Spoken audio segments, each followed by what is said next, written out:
नमस्कार, आप जुड़ चुके हैं द न्यूज़ नाउ के साथ। लगातार कोविड-19 का कहर एक तरफ जारी है और वहीं दूसरी तरफ बात की जाए तो कुछ ऐसी आपदाएं हैं जिससे लोगों को काफ़ी सारी परेशानियों का सबब बना हुआ है। आपको बता दें कि पुंछ डिस्ट्रिक्ट के दिगवार गांव में जी हाँ, बीती रात को आंधी तूफान चलने की वजह से गांव के कई घरों को नुकसान पहुंचा है।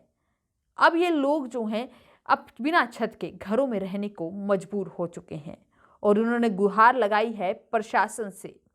इनका कहना है कि प्रशासन की तरफ से इन्हें आर्थिक मदद पहुंचाई जाए, क्योंकि पहले ही लॉकडाउन के चलते ना तो इनके पास काम है और ना ही पैसा, और अब ये बिना छतों के घरों में किस तरीके से रहेंगे, ये भी एक बड़ा सवाल है।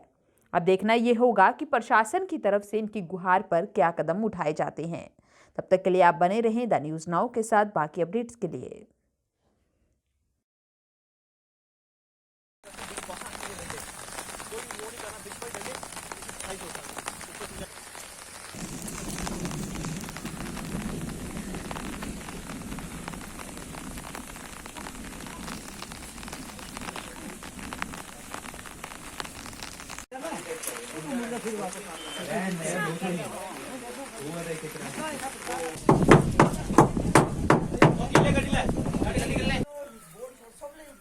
बच गया आप बच गए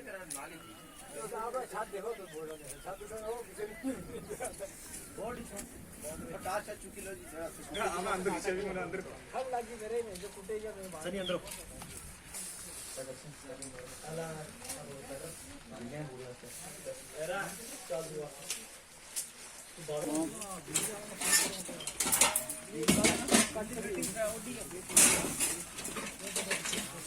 टेंशन ना ले अल्लाह ने चाहा ना खड़ा हो गया